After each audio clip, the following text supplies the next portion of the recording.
I'd like to talk a little bit on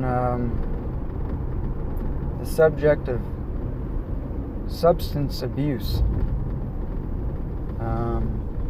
It's an interesting topic to me. It's very close to my heart, and I have a lot of experience with it. It's quite a thing to think about abuse of substances as opposed to the valid use.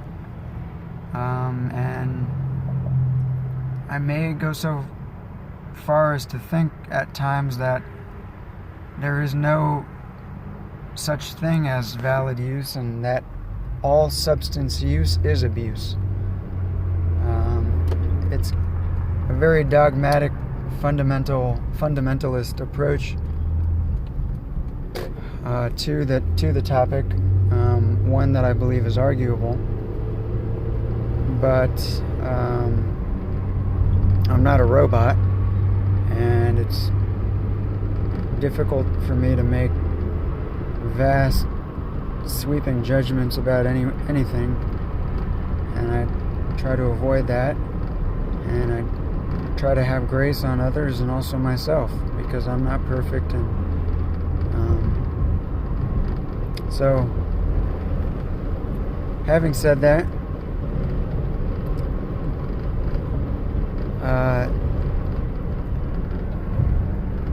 I want to talk about one of the substances that I've struggled the most with, and lots of people struggle with it, although they don't think about themselves as struggling with it. They've just accepted it as part of their lives, and I'm talking about caffeine.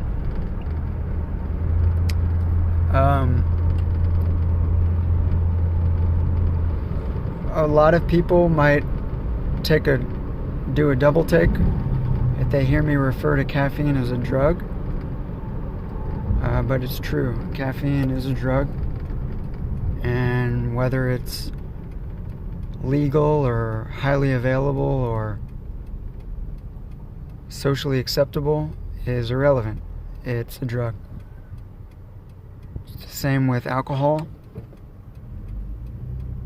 It's the same with any substance that has an entheogenic effect,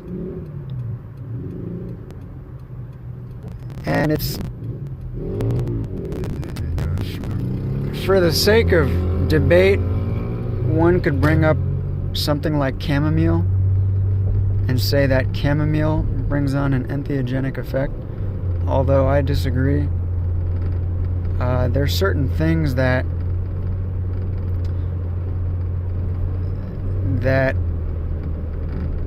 seem like they could be psychoactive. For example, sugar. If you consume sugar, it has an effect on your brain. But there has to be a line drawn somewhere between things that are abuse forming, things that are easy to abuse, and things that are habit forming, versus and things which change your fundamental state of being, versus things that, like sugar is a good example. Sugar is habit forming, or rather it can be, although I would argue that it's different than the habit forming nature of a psychoactive substance, such as caffeine. Anyways, so I'm making some broad assumptions here to move past certain analysis to paralysis. So caffeine is I struggled with many other substances prior to caffeine, and caffeine was kind of the last bastion for me. It was the last thing that I really needed to to give up on. And caffeine worked really well for me. I'm a thinker. I like to think. I'm a doer. I like to do.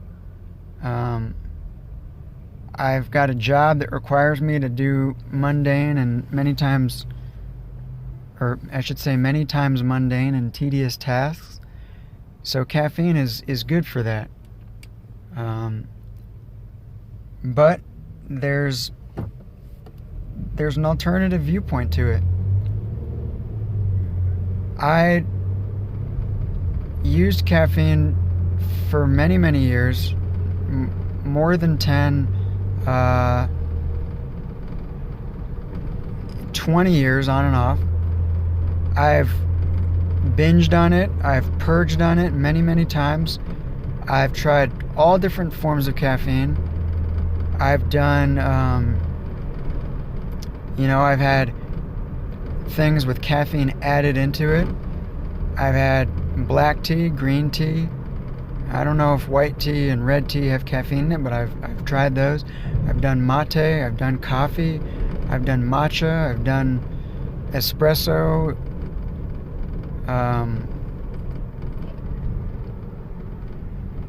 I've combined everything. I used to make these things called bombs when I was taking a Chinese course in college, and it was a 5-credit course and required a great deal of my time. And one of my favorite things to do was to make a quote-unquote bomb, where I would brew coffee and I would steep a green-black tea combination in it, and then I would steep mate in it. So it was coffee, mate, black tea, and green tea all combined in one. And I'd drink that cup, and while I was doing my studies and while I was learning Chinese, and it was a fantastic experience. Now, over the years, the caffeine had a denigrating effect on my brain. I feel it started to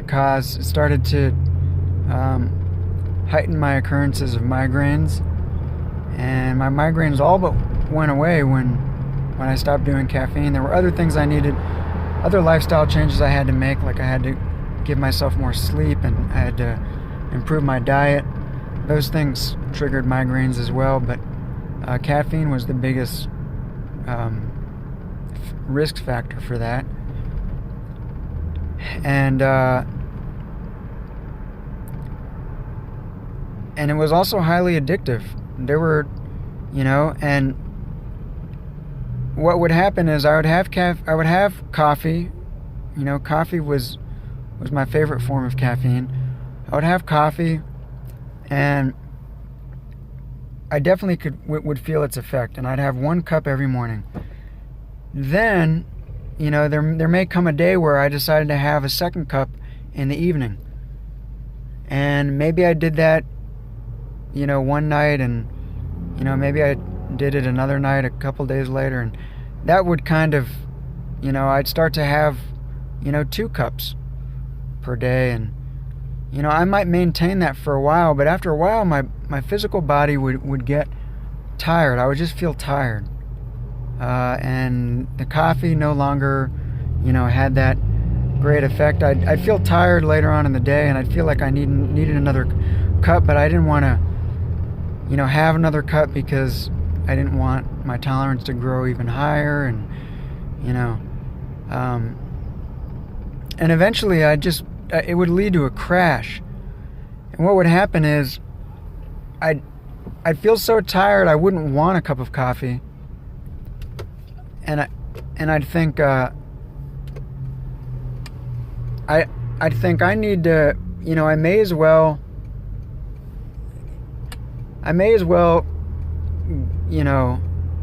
not take the coffee, since it's making me feel tired and I don't even feel like drinking it anymore. So I'd stop and I'd crash for like 3 days.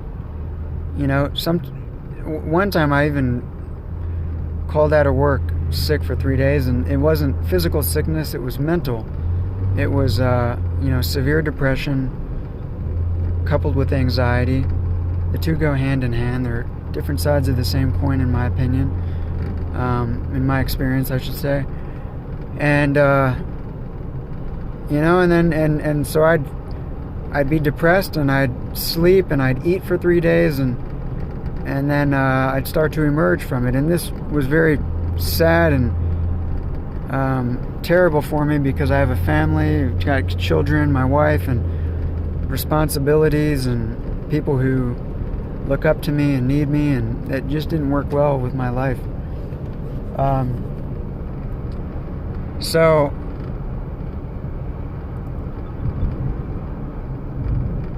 my first moment of knowing that substance abuse was incorrect and was not the ideal was actually, ironically, an experience I had on psilocybin mushrooms. I've never proclaimed that publicly, but I did. But I am now. I did have that experience, and I had this moment of revelation where I felt as if God was telling me that the best way to experience life was sober, and that nothing else was needed, because life was so beautiful and awe-inspiring and so precious and so entertaining that nothing was needed in order to make it more evident than it already is. And that's a reason a lot of people use substances, is to put some spice in their life, to make things not boring, to make the time go by. All these kind of reasons like this. And if that's the reason, then there's something wrong. And that was a reason a lot of the times for me. To like make me more productive, or help me to get through work, or help me to enjoy my life more because I was miserable, or things like this. And ironically, I had this experience, and I had this revelation, and less than an hour later I was smoking a cigarette. I came down, and I kind of forgot, but I always remembered the lesson from the revelation, but I lost the sense of beauty and all that. It's a common experience. You put your eye to the microscope and you see wonderful things, and then you pull away and you forget the things that you saw.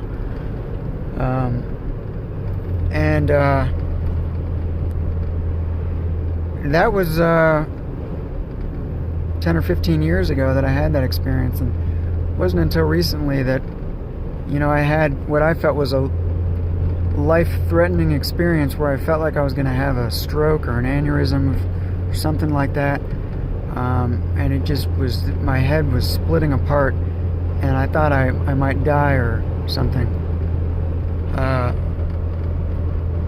And in this moment of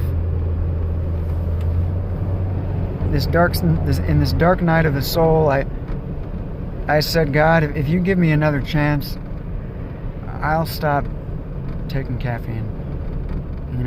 You showed this to me so many years ago, and I've just never been able to just do it. I've done it for 3 months at a time, but I always came back, and so now here I was. I didn't really feel like it was almost like a weak decision, because I never could make the decision of my own accord. It took this external experience of me feeling like my life had been threatened by my inability to act, that finally caused me to act out of really fear and respect, out of consequences, life's consequences, for disobeying what I knew to be true, or what I believed to be right. And a lot of this had to do with religion. I don't know of any religion that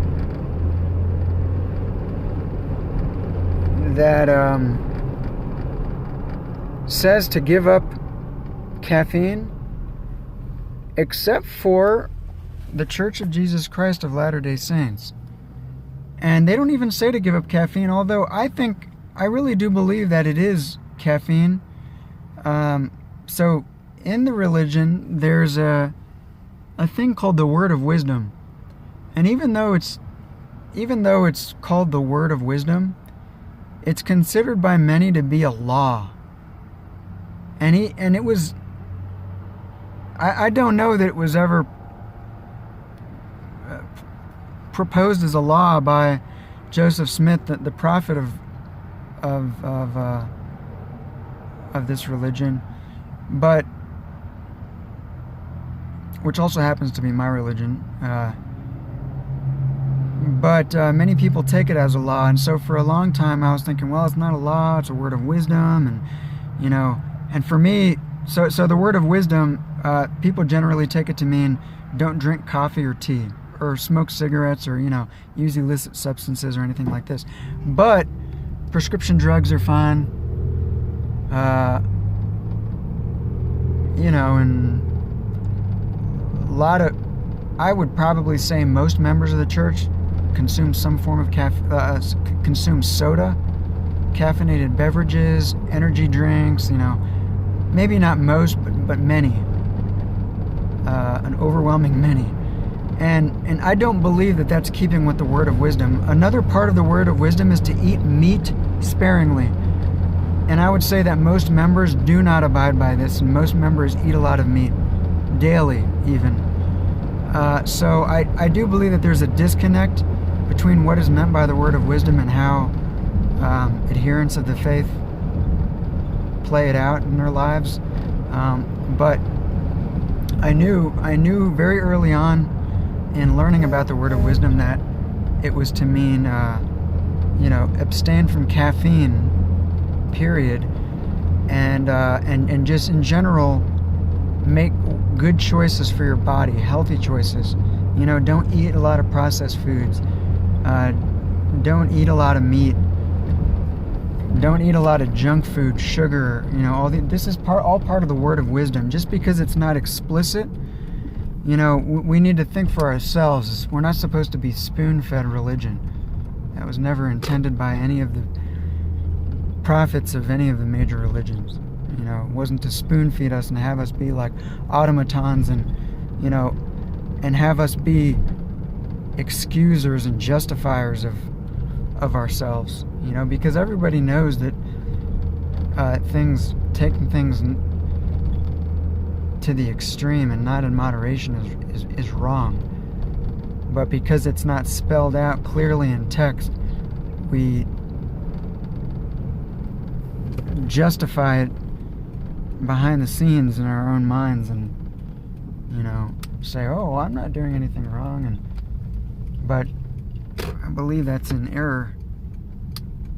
So anyways, I'm gonna have to pick up this video another time, but I'll talk more about this topic later. So signing out.